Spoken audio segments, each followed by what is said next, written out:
SM Store, amanah dalam muamalah.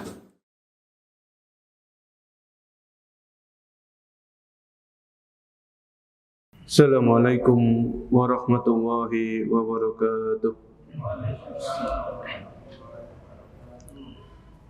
Innal hamdalillah nahmaduhu wa nasta'inuhu wa nastaghfiruh wa na'udzu billahi min shururi anfusina wa min sayyiati a'malina. May yahdihillahu fala mudilla lahu wa may yudlil fala hadiya lahu. Asyhadu an la ilaha illallah wahdahu la syarika lah wa asyhadu anna Muhammadan abduhu wa rasuluh. Ya ayyuhalladzina amanu taqullaha haqqa tuqatih wa la tamutunna illa wa antum muslimun. Ya ayyuhan nasu taqu rabbakumul ladzi khalaqakum min nafsin wahidah wa khalaqa minha zawjaha wa batha minhuma rijalan katsiran wa nisaa'a wattaqullaha alladzi tasaaluna bihi wal arham innallaha kana 'alaikum raqiba. Ya ayyuhalladzina amanu taqullaha wa qulu qawlan sadida yuslih lakum a'malakum wa yaghfir lakum dhunubakum wa may yuti'illaha wa rasulahu faqad faza fawzan 'azima. Amma ba'd. Fa inna asdaqal haditsi kitabullah wa khairul huda hudan nabiyyi sallallahu alaihi wasallam wa syarrul umuri muhdatsatuha wa kullu muhdatsatin bid'ah wa kullu bid'atin dhalalah wa kullu dhalalatin finnar. Para hadirin kaum muslimin dan muslimah yang Allah muliakan, alhamdulillah pada malam hari ini kita masih diberikan banyak sekali kenikmatan, di antaranya nikmat iman, nikmat Islam, nikmat sehat, sehingga kita bisa menghadiri salah satu taman di antara taman-taman surga, yaitu majelis ilmu. Maka alangkah indahnya kalau tempat-tempat yang masih kosong ini diisi terlebih dahulu. Kalau memang kita bisa, maka diharapkan bisa maju ke depan, ya. Kalau memang tidak memberatkan. Para jemaah yang Allah muliakan, terlebih lagi kita sekarang di bulan Rajab, salah satu bulan di antara 4 bulan yang diistimewakan, yang diagungkan oleh Allah Subhanahu wa taala. Sekedar mengingatkan, selain Ramadan ada 4 bulan yang diagungkan oleh Allah dan Rasul-Nya sallallahu alaihi wasallam. Allah sebutkan dalam Surat At-Taubah ayat 36, Inna iddatash syuhuri indallahi isna asyara syahran fi kitabillah. Sesungguhnya bilangan bulan di sisi Allah itu ada 12 bulan. Ya, At-Taubah 36. Kemudian di antara redaksi ayat itu minha arba'atun hurum.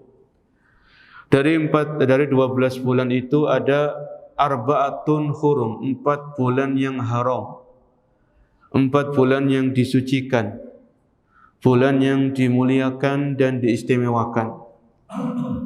Maka yang dimaksud dengan 4 bulan ini sebagaimana sabda Nabi sallallahu alaihi wasallam, yaitu bulan Dzulqa'dah, bulan Dzulhijjah, bulan Al-Muharram.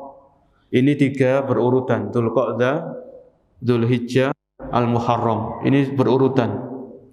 Dzulqa'dah ini bulan ke-11, Dzulhijjah bulan ke-12 kalender Islam, Al-Muharram bulan pertama dari kalender Islam. Kemudian yang keempat kata Nabi adalah Rajab. Jadi Rajab ini yang mencar, ya, jadi enggak berkumpul dengan 3 bulan tadi. Maka disebutkan oleh seorang sahabat yang mulia, itu Abdullah bin Abbas radhiyallahu anhuma, ketika beliau mentafsirkan ayat di 36 dari surat At-Taubah, kurang lebih beliau mengatakan amal soleh atau ketaatan di bulan Rajab ini maka pahalanya dilebihkan. Maka ketika kita hadir di majelis ilmu saat ini di bulan Rajab, maka pahalanya beda dengan ketika kita hadir di bulan kemarin, bulan Jumadil Akhir. Ya. Begitu pula sedekah kita di bulan Rajab itu nilainya beda para jemaah dengan sedekah yang kita lakukan di Jumadil Akhir kemarin, Al-Ula kemarin. Rabiul Awal, Rabiul Tsani, dan begitu seterusnya. Marilah kita berusaha sedikit memompa semangat kita, meningkatkan amal soleh kita di bulan Rajab ini sekaligus pemanasan untuk menuju bulan suci Ramadan yang beberapa puluh hari ke depan kita akan mendatanginya, kita akan menyambutnya. Begitu pula di bulan Rajab ini, sebagaimana amal soleh itu nilainya lebih, maka dosa dan maksiat di bulan Rajab, karena bulan ini di bulan yang diagungkan, maka nilainya juga tidak sama. Maka hati-hati, kemaksiatan ini diharamkan di seluruh bulan, kezaliman itu dilarang di seluruh bulan. Maka kezaliman, kemaksiatan, dosa di bulan Rajab ini tentunya nilainya tidak sama dengan bulan-bulan yang selain 4 bulan tadi. Maka harus kita hati-hati dari bermaksiat di bulan yang diistimewakan oleh Allah dan diistimewakan oleh Rasul sallallahu alaihi wasallam. Seandainya kita belum mampu menambah amal soleh kita, maka jangan kita menambah dosa-dosa kita, khususnya di bulan yang sama seperti bulan Rajab seperti saat ini. Dan bulan Rajab ini tidak ada amalan khusus, tidak ada ibadah khusus, tidak ada salat-salat sunnah khusus, tidak ada puasa sunnah khusus. Amalan-amalan soleh itu seperti amalan-amalan yang lain. Yang biasa puasa Senin Kamis, Senin Kamisnya jalan. Yang biasa tahajud, witir, maka tetap jalankan. Tidak ada salat-salat sunnah yang dikhususkan, tidak ada puasa sunnah yang dikhususkan di bulan Rajab. Maka ini sekedar mengingatkan kepada diri kami dan para jamaah sekalian, kita sedang di dalam bulan yang utama, salah satu 4 bulan yang diistimewakan di dalam Al-Quran dan As-Sunnah. Adapun pembahasan kita pada malam hari ini, kita akan memasuki kitab Siyam, yaitu pembahasan tentang puasa. Insya Allah momennya ini insya Allah tepat, karena puluhan hari ke depan kita akan insya Allah menghadapi bulan suci Ramadan. Maka setelah kita membahas kitab Zakah, membahas tentang zakat, maka di sini Al-Imam Abu Syuja membawakan penjelasan tentang kitab Siyam, yaitu fikih puasa di bulan Ramadan. Di sini beliau menyebut kitab Siyam tentang as-siyam. As-siyam lughatan al-imsak. Jadi puasa di bahasa itu artinya menahan diri. Puasa as-siyam lughatan al-imsak, yaitu kita menahan diri. Adapun dari segi istilah syar'an, al-imsaku an syahwatil batni wal farji min tulu'il fajri shadiq ila ghurubi syamsi bi niyyati taqarrubi ila Allah taala. Adapun dari segi istilah, puasa itu menahan diri dari segala hal-hal yang membatalkan puasa, dari terbitnya fajar sampai terbenamnya matahari, dengan niat mendekatkan diri kepada Allah Subhanahu wa taala. Jadi puasa dari segi syar'i, dari segi istilah, menahan diri dari segala macam yang membatalkan puasa, dimulai dari terbitnya fajar. Jadi terbitnya fajar, bukan matahari, tapi terbitnya fajar, sampai terbenamnya matahari, dengan niat mendekatkan diri kepada Allah Subhanahu wa taala. Jadi harus ada niatnya. Niat menahan diri ini apa? Apakah karena kesehatan, untuk diet, atau karena apa? Maka harus ada di situ niat, bin niyatit taqarrubi ilallahi azza wa jalla, yaitu dengan niatan kita mendekatkan diri kepada Allah Subhanahu wa taala. Wa qad furidas siyamu, ini kita jelaskan sedikit muqaddimahnya. Wa qad furidas siyamu fi syahri Sya'ban minas sanati saniyati lil hijrah. Puasa Ramadan ini Allah wajibkan kepada umat Islam, kepada orang-orang beriman, yaitu di tahun kedua Hijriah. Di tahun kedua setelah hijrahnya Nabi SAW ke kota Madinah. Ya, ini baru diwajibkan puasa. Jadi selama Nabi SAW di Mekah itu belum ada kewajiban untuk melaksanakan ibadah puasa, belum ada. Ya. Setelah Nabi hijrah ke Madinah di tahun kedua tepatnya itu baru ada pensyariatan atau kewajiban melaksanakan ibadah puasa. Kemudian faidah shomar Rasulullah sallallahu alaihi wasallam tis'a sanawat. Ya. Oleh karena itu kalau puasa ini diwajibkan di tahun kedua Hijriah, maka Nabi kita Muhammad sallallahu alaihi wasallam itu beliau puasa Ramadan selama 9 tahun. Ya.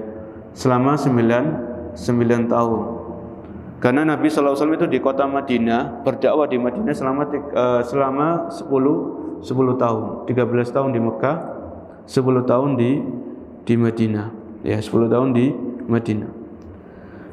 Kemudian di sini disebutkan tentunya dalil akan wajibnya puasa Ramadan ini sudah banyak yang mengetahui, yaitu Al-Baqarah 183. Allah sebutkan dalam Al-Qur'an, ya ayyuhalladzina amanu kutiba alaikumusiyam. Wahai orang-orang yang beriman, diwajibkan atas kalian melakukan ibadah puasa. Kama kutiba alal ladzina min qablikum, sebagaimana telah Allah wajibkan terhadap umat-umat sebelum kalian, la'allakum tattaqun, agar kalian menjadi orang-orang yang bertakwa. Maka dalam ayat ini merupakan dalil atau landasan diwajibkannya puasa Ramadan kepada orang-orang yang beriman. Ya. Wahai orang-orang yang beriman, ya ayyuhalladzina amanu.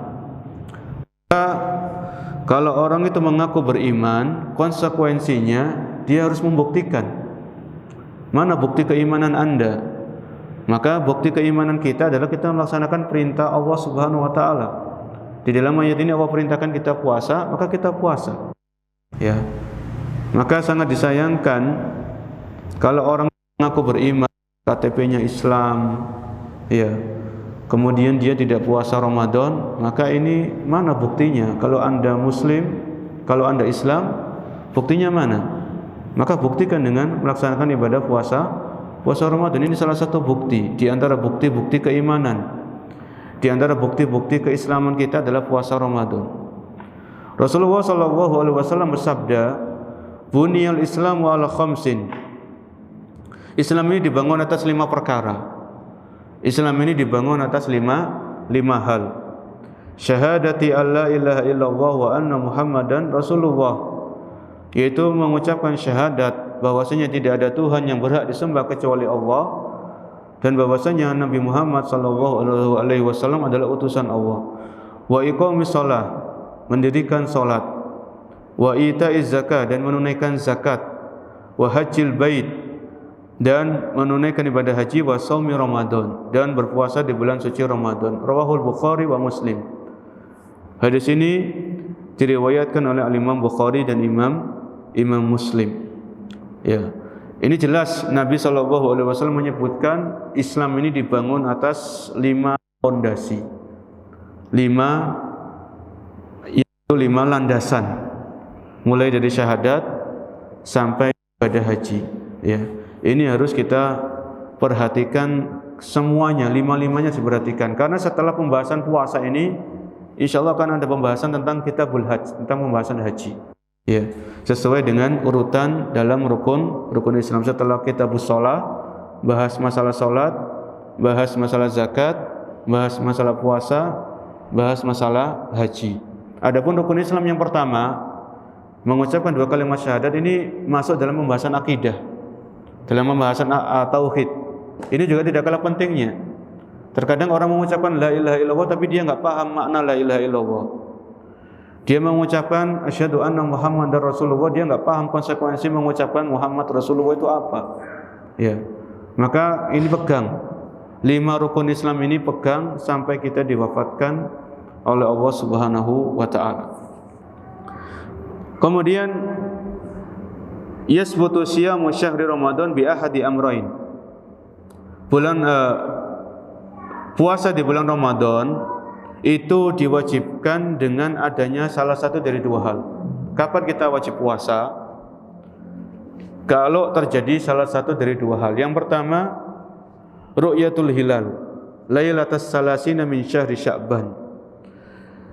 Yang pertama, kita diwajibkan puasa kalau sudah melihat hilal, ya, di hari ke-29 Sya'ban, yaitu kalau ini tanggal 29 Sya'ban, maka di situ kan pemerintah melakukan ru'yatul hilal. Kalau pemerintah sudah mengumumkan hilal sudah terlihat, maka besoknya kita puasa. Besoknya 1 Ramadan. Tapi kalau 29 Sya'ban itu hilal tidak terlihat, maka Sya'ban genapkan berapa? Jadi 30 hari. Karena kalender Hijriyah, kalender Islam itu tidak keluar dari dua kemungkinan, 29 atau 30. Tidak ada 28, tidak ada 31. Sehingga ini sangat memudahkan. Ya, cara yang pertama itu melihat hilal. Kalau hilal terlihat di 29 malam ke-30, maka 30 Sya'ban enggak ada, maka di situ masuk 1 Ramadan. Kalau 29 Sya'ban tidak terlihat, malamnya enggak terlihat, maka digenapkan Sya'ban menjadi 30 hari, ya, 30 hari. Ini diwajibkannya puasa Ramadan ketika sudah terlihat hilal, ya, terlihat hilal. Kemudian hikmah disyariatkannya puasa Ramadan, hikmatu masyru'iyyatis siyam. Hikmah disyariatkannya ibadah puasa. Tentunya para jemaah, ketika Allah mewajibkan kita melaksanakan ibadah puasa, itu bukan untuk memberatkan kita, bukan untuk menyusahkan kita, karena tidak ada syariat Islam itu yang menyulitkan, itu enggak ada. Syariat Islam itu tidak ada yang menyusahkan, itu enggak ada. Ya. Maka tentunya ibadah puasa ini akan banyak sekali hikmah-hikmah, manfaat-manfaat, faedah-faedah yang terkandung di dalam ibadah puasa itu sendiri. Ya. Di antaranya tentunya hikmah yang pertama adalah as-shaumu ta'abbudiyyun an ay ta'abbadana Allah taala bihi fa alaina as-sam'u wa ta'atu wal imtisalu li amrihi ta'ala. Hikmah yang pertama dari hikmah ibadah puasa itu adalah melaksanakan ketaatan kepada Allah. Itu yang pertama. Ya. Hikmah, kita bicara masalah hikmah ibadah puasa Ramadan, yang pertama adalah melaksanakan perintah Allah Subhanahu wa taala dan perintah Rasul sallallahu alaihi wasallam. Ya. Karena puasa ini kan sudah ditentukan waktunya kapan, mulainya kapan, finishnya kapan, selesainya. Jadi ketika kita puasa, itu yang pertama dalam benak kita adalah kita melaksanakan perintah Allah Subhanahu wa taala dalam Al-Qur'an. Ya. Ini hikmah yang pertama. Kemudian hikmah yang kedua, as-shaumu tadribun ala sabri wasyiddati wa tahakkumi fis syahawat. Puasa ini akan melatih kita untuk menjadi orang yang bersabar, ya, menjadi orang yang penyabar. Ini dalam ibadah puasa terkandung di situ pelajaran untuk bersabar, ya, sabar dalam melaksanakan perintah, sabar dalam meninggalkan maksiat, sabar dalam menghadapi hal-hal yang enggak enak, lapar, haus, ya, lemas. Jadi puasa ini mengandung 3 macam kesabaran. Kan kita mengenal sabar itu ada 3. Sabar dalam menjalankan perintah, yaitu sabar dalam menjalankan ketaatan, sabar dalam meninggalkan maksiat, sabar ketika menghadapi ujian, musibah atau hal-hal yang enggak mengenakkan diri kita. Ini 3-tiganya harus ada pada diri kita. Ini semuanya ada pada puasa. Kita puasa itu sabar dalam menjalankan perintah, menjalankan ketaatan. Karena puasa ini perlu sabar. Ya, puasa perlu sabar. Dalam puasa kita meninggalkan maksiat. Karena apa artinya kita puasa? Perut kita puasa, tapi mata enggak ikut puasa, lisan enggak ikut puasa. Apa artinya perut kita puasa tapi lisan kita masih ngerasani berdusta, iya, mata kita masih melihat yang haram, telinga kita masih mendengarkan yang haram. Ini apa artinya puasa perut? Iya, nggak ada manfaatnya para jemaah. Maka puasa itu jangan kita terhenti dengan puasa hanya meninggalkan makan dan minum, meninggalkan hubungan suami istri sekedar di situ saja. Tapi bagaimana puasa ini melatih kita meninggalkan kemaksiatan, meninggalkan hal-hal yang diharamkan oleh Allah dan Rasul-Nya. Ya. Kemudian puasa ini mengajarkan kita sabar menghadapi hal-hal yang tidak mengenakan. Ya, seperti yang contohnya tadi lapar, ya, dahaga dan lain sebagainya. Kemudian yang ketiga, ya masih banyak ya, ini sebutkan yang ketiga saja, al-ihsasu bihajatil fuqara wal masakin wal muhtajin. Dengan puasa itu kita akan merasakan ya bagaimana yang dirasakan sama saudara-saudara kita orang-orang miskin dan fakir. Kalau kita mungkin lapar, itu di bulan Ramadan lapar, tapi kalau saudara-saudara kita fakir miskin, mungkin lapar itu bisa jadi tiap hari mereka lapar. Sulit cari makan itu sulit. Untuk mendapatkan sesuap nasi itu mereka harus susah payah. Ya. Oleh karena itu di bulan Ramadan kita mendapatkan kaum muslimin itu berlomba-lomba memberikan makan untuk berbuka puasa. Karena mereka merasakan gak enaknya lapar tuh kayak gini ternyata. Ya, gak enaknya haus itu seperti ini. Itu kalau kita hanya sampai mulai terbitnya fajar sampai terbitnya matahari. Mungkin saudara-saudara kita entah itu di Indonesia atau di luar Indonesia, mereka sulit. Lapar itu mungkin sudah menjadi sesuatu yang sudah bukan hal yang aneh. Lapar itu sudah hal yang sudah biasa, ya. Karena ya memang nggak ada yang bisa dimakan, nggak ada yang bisa dikonsumsi. Ya, mau gimana lagi? Maka harus sabar. Maka dengan ibadah puasa ini kita merasakan bagaimana ya tidak enaknya saudara-saudara kita ketika mereka menahan lapar dan dahaga. Taib, ini tadi sekedar mukadimah. Kita masuk. Qala al-musannifu rahimahullah, Al-Imam Muslim mengatakan wa syaraitu wujubis siyami arba'atu asya'.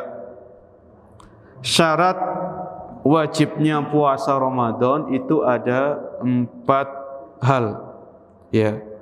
Jadi orang itu diwajibkan puasa Ramadan itu kalau terpenuhi 4 hal ini. Ya. Yang pertama adalah al-Islam, yaitu dia beragama Islam. Ya, harus Islam. Ya, li'anna siyam ibadatun tatlubu minal muslim.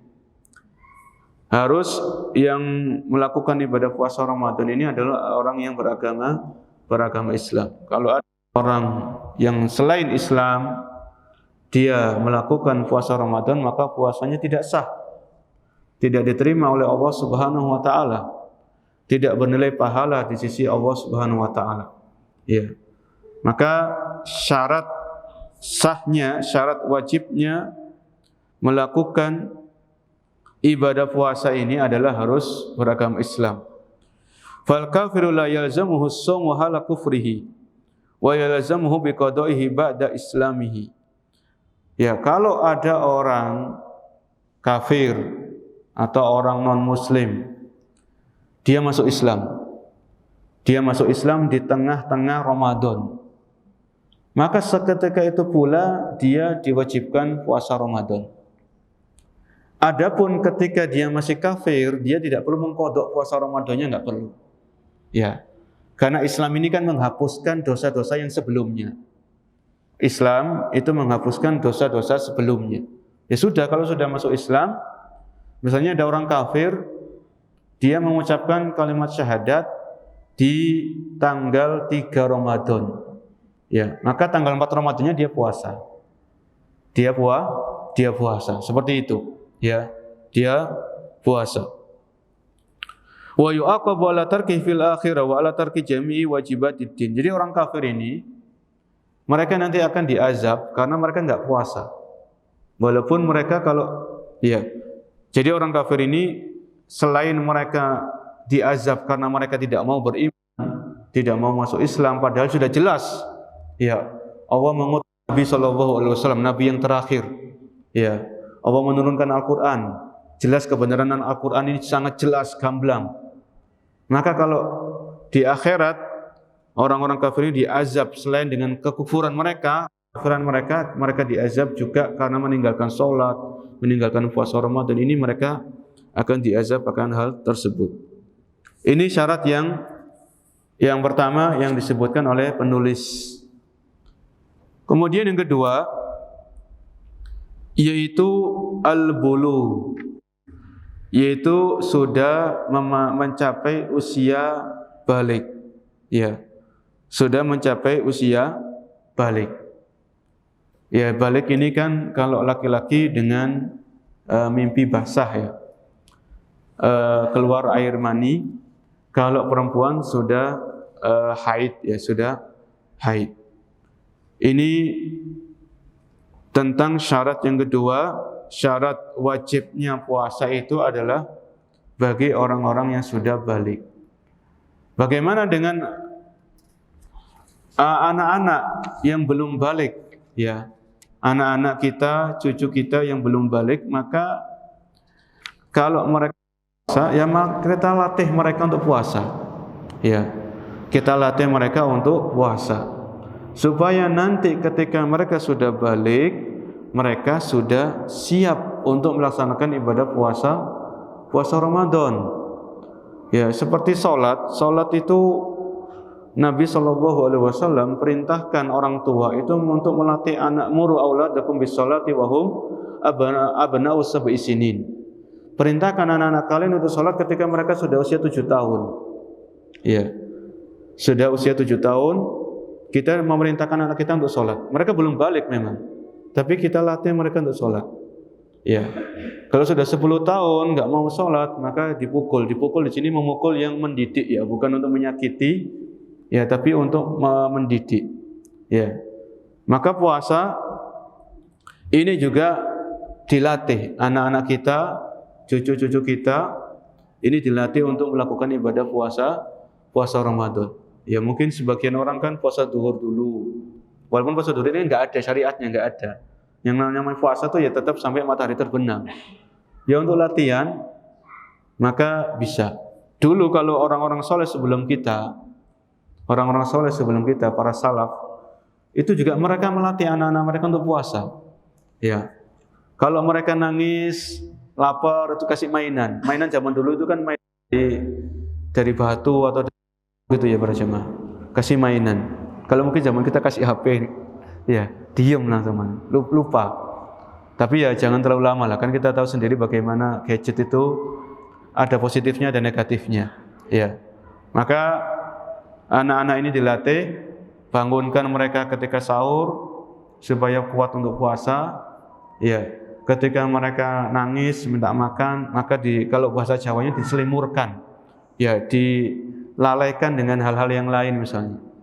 Insyaallah dengan demikian mereka akan siap kalau sudah balik itu untuk melaksanakan ibadah puasa.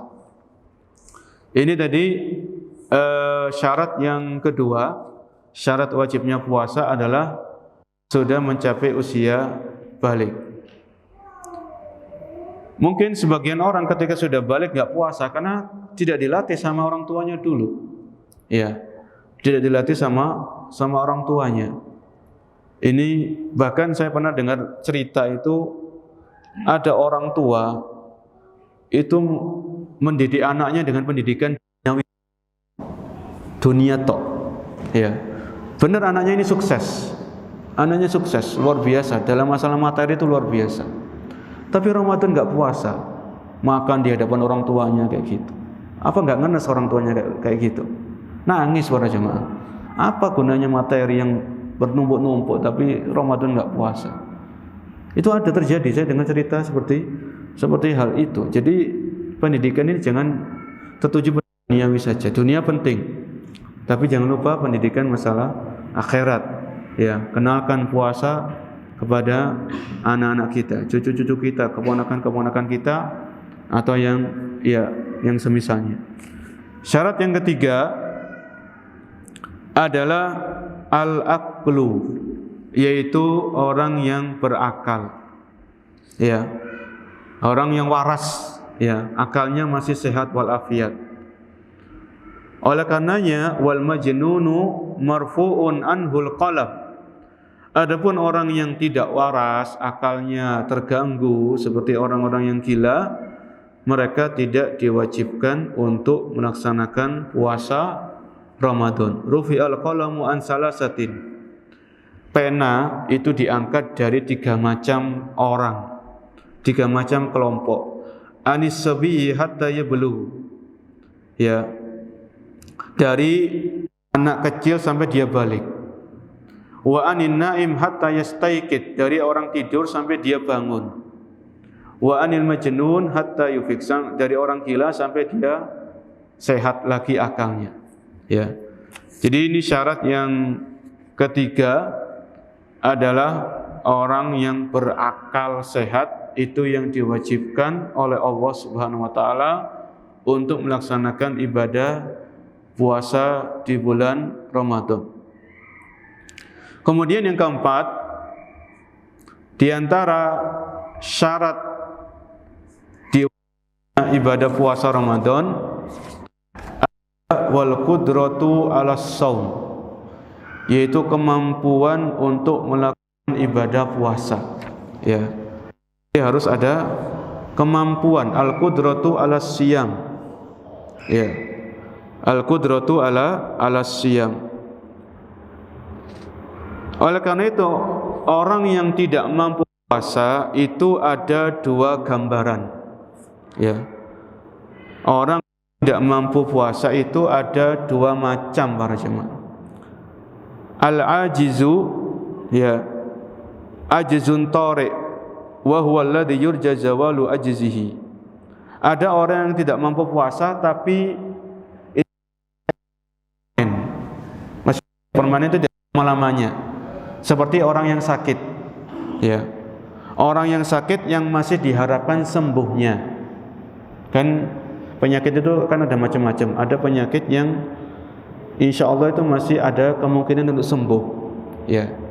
Jadi orang yang sakit itu mereka yang diharapkan sembuh, mereka tidak wajib untuk puasa. Yang diwajibkan mereka adalah berbuka, mereka mengganti di hari yang lainnya. Allah sebutkan di Al-Baqarah 184, ya 184, faman kana minkum maridun, ya, faman kana minkum maridun aw ala safarin fa iddatum min ayyamin ukhra. Barang siapa di antara kalian yang sakit, ya, atau sedang bepergian, fa iddatum min ayyamin ukhra, maka hendaknya dia mengganti di hari-hari yang lain, yang maksudnya di luar Ramadan, diganti. Ya. Ini yaitu orang-orang yang lemah, kan syarat wajibnya puasa itu orang mampu. Ya.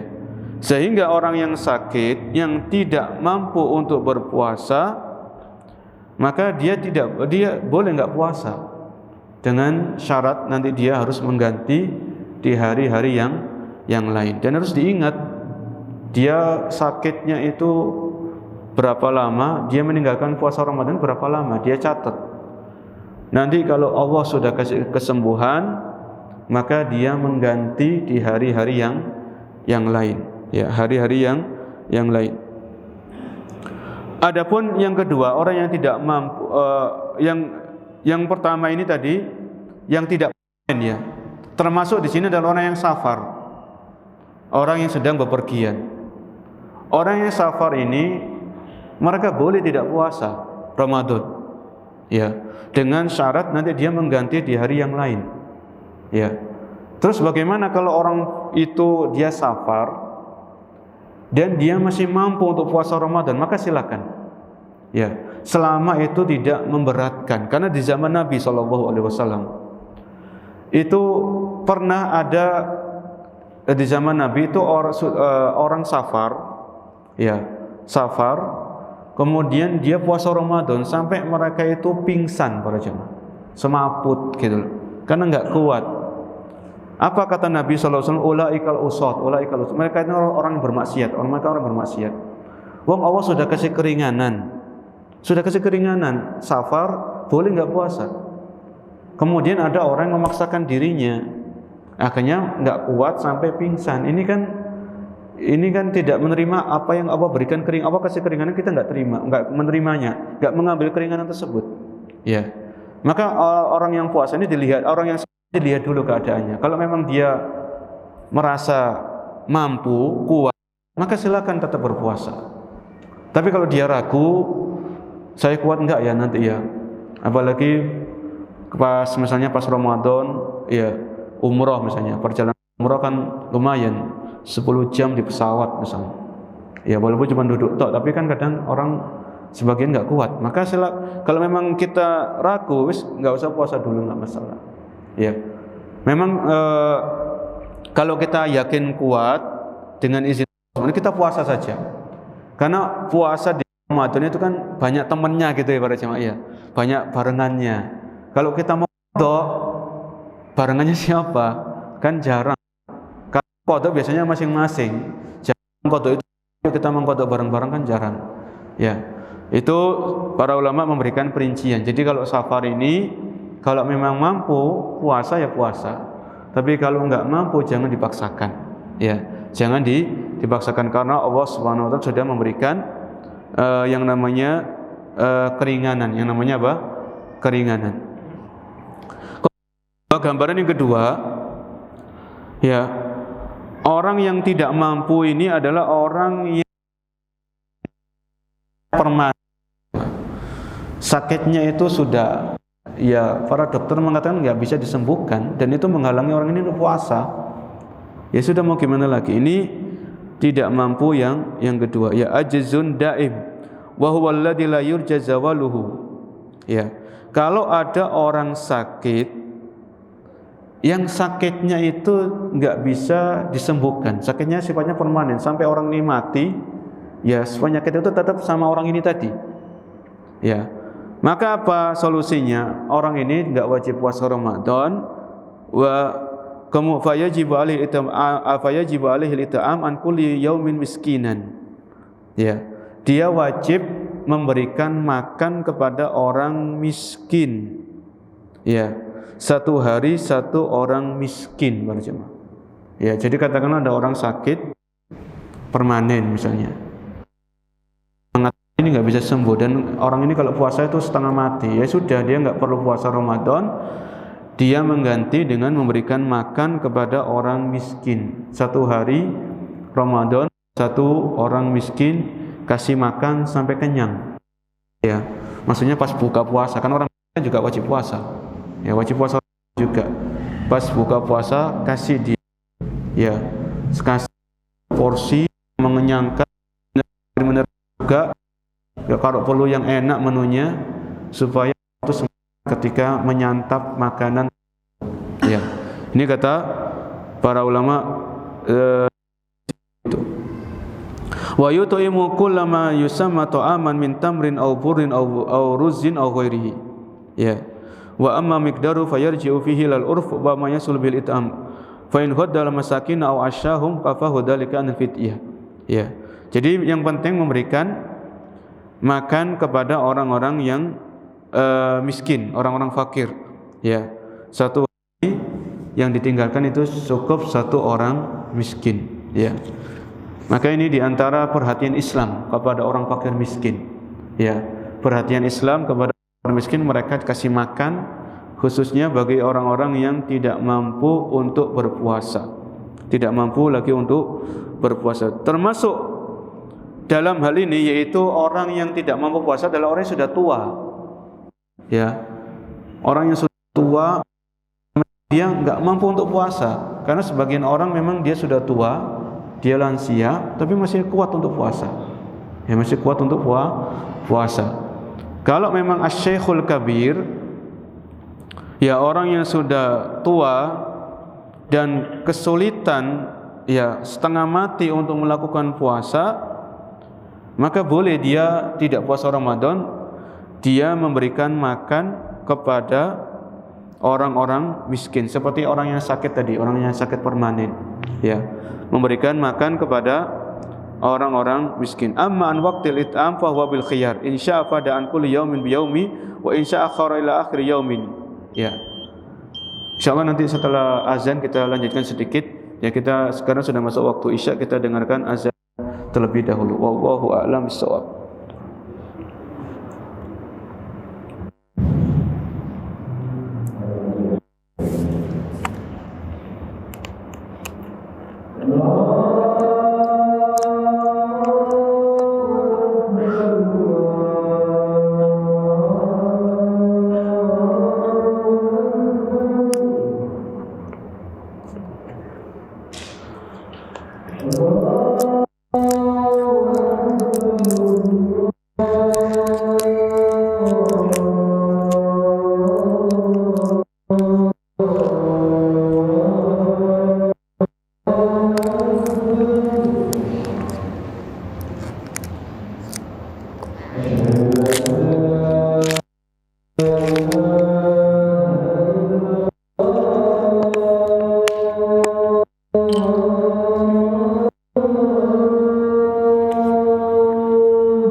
Baik, kita lanjutkan sedikit. Bagi yang sakit permanen atau yang sudah tua dan sulit untuk melaksanakan ibadah puasa, maka dia bisa memberikan makan kepada orang miskin satu hari itu satu orang miskin. Ada itu bisa dengan hari yang dia tinggalkan, dia cari satu miskin, dia kasih makan, atau dirapel. Nanti di akhir Ramadan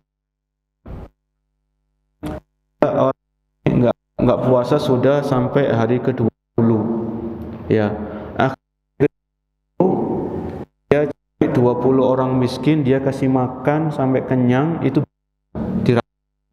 ya bisa hari sesuai atau bisa nanti dirapel di akhir Ramadan. Dilakukan Malik radhiyallahu anhu, Anas bin sahabat yang beliau panjang ya. Ketika sudah usia sudah lanjut, maka beliau enggak kuat untuk puasa Ramadan dan beliau memberikan makan kepada orang miskin. Hari yang ditinggalkan itu 29 misalnya atau 30, itu beliau kumpulkan orang miskin sebanyak itu, kasih makan semuanya. Ini bisa. Ya, tinggal mana yang lebih mudah bagi kita untuk kita lakukan. Kemudian di buku yang lain ini ada syarat yang kelima, syarat wajibnya puasa, yaitu ini khusus untuk wanita muslimah, an-naqa'u minal haidi wan nifas, yaitu bersih dari haid dan nifas. Ya. Jadi kalau orang haid dia memaksakan diri puasa Ramadan, puasanya enggak sah.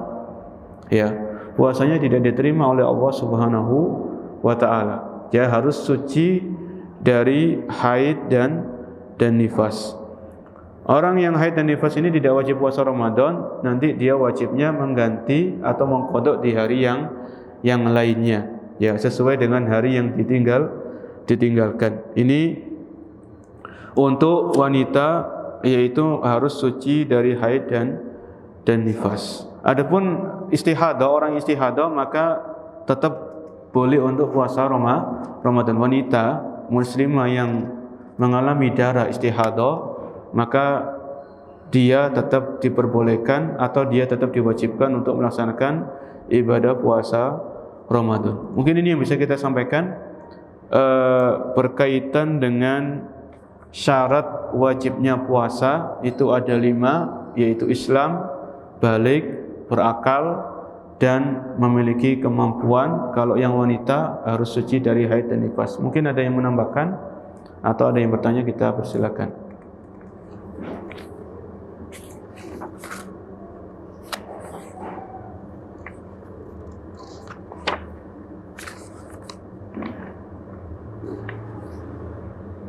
Ya, sepertinya tidak ada yang bertanya. Saya kira kita cukupkan sampai di sini.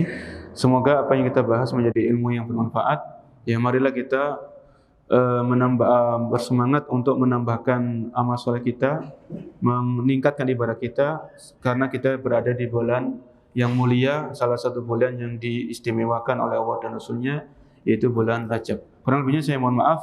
Kita akhiri. Subhanakallahumma bihamdika asyhadu an la ilaha illa anta astaghfiruka wa atubu ilaik. Assalamualaikum warahmatullahi wabarakatuh.